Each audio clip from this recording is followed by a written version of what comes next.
À l'heure où certaines revendications coloniales semblent vouloir s'affirmer, Pathé Journal croit nécessaire de présenter ce rapide inventaire de l'œuvre accomplie jusqu'à ce jour à l'abri de nos couleurs.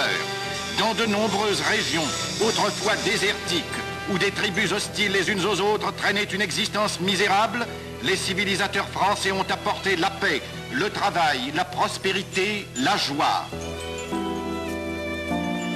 À l'heure donc où l'empire colonial français semble s'ébranler, les colonies Martinique, Guadeloupe, Réunion et Guyane françaises veulent paradoxalement devenir françaises à part entière.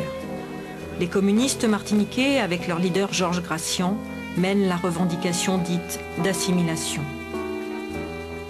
Aimé Césaire, jeune maire et député communiste à l'époque, présente la demande d'intégration et plaide le patriotisme antillais, le sang versé pour la France, le chaos social, le joug de quelques capitalistes sucriers, les nécessités de changement économique, devant l'Assemblée nationale le 19 mars 1946.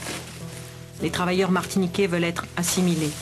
Ils veulent les mêmes droits sociaux que leurs camarades français. La loi de départementalisation est adoptée avec l'appui massif des élus communistes et malgré les réticences du ministre du Budget. Elle est exécutable sans délai, mais ces décrets d'application seront lâchés par bribes, par morceaux, à chaque nouvelle élection d'importance nationale jusqu'en 1996. Michel Renard était à l'époque maire du Marigot, commune voisine de Basse-Pointe, et le restera 48 ans.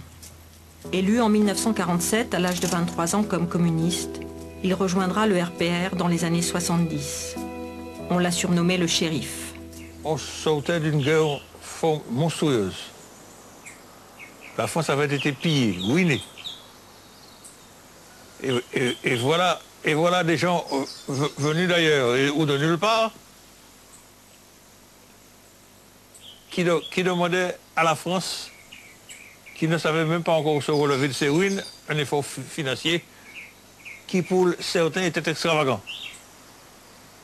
C'est là le véritable enjeu. Et puis le problème du béquet.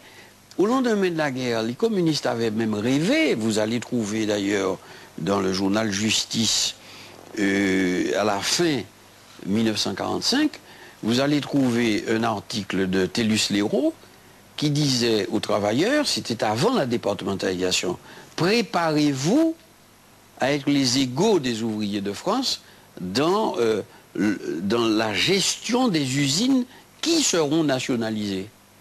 Parce que le rêve avait été de nationaliser les usines à sucre. Alors on se débarrassait du béquet comme ça, quoi. Les béquets s'étaient opposés à cette loi d'assimilation au départ, tout simplement parce qu'il était prévu dans les textes de taxer lourdement les planteurs. Et là, ils voyaient là une tentative de reprise en main des affaires de l'État, que par conséquent, les béquets s'étaient très fortement opposés. Est-ce que les patrons de l'époque étaient en mesure de satisfaire dans toutes les proportions les demandes de la classe ouvrière de l'époque? Je ne le crois pas. Et c'est là que les masses ouvrières entrent en marche. Parce que, à partir de 1947, on a commencé à faire cotiser à la sécurité sociale, mais aucune caisse n'avait été installée. De sorte qu'il y avait une très grande facilité pour les patrons à faire croire aux travailleurs que les communistes les avaient trompés en leur prétendant que la sécurité sociale était un mieux-être. Et l'exacerbation des classes était au paroxysme. C'est dans un pays sous tension que le premier préfet en titre, Pierre Trouillet, prend ses fonctions.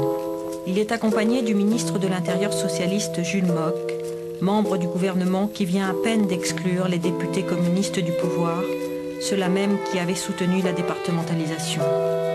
Jules Mock a orchestré quelques mois plus tôt la répression des grandes grèves ouvrières françaises. Le premier préfet est arrivé en août 1947 et il a été accueilli vraiment une chose extraordinaire.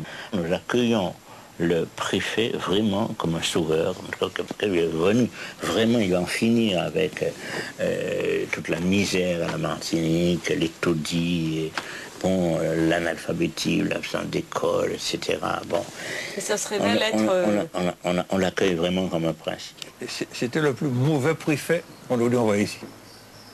Trop autoritaire, ne connaissant rien de l'outre-mer, autoritaire, arrogant, prétentieux et méchant. Je l'ai souvent traité pendant plusieurs années de préfet sanglant et sanguinaire.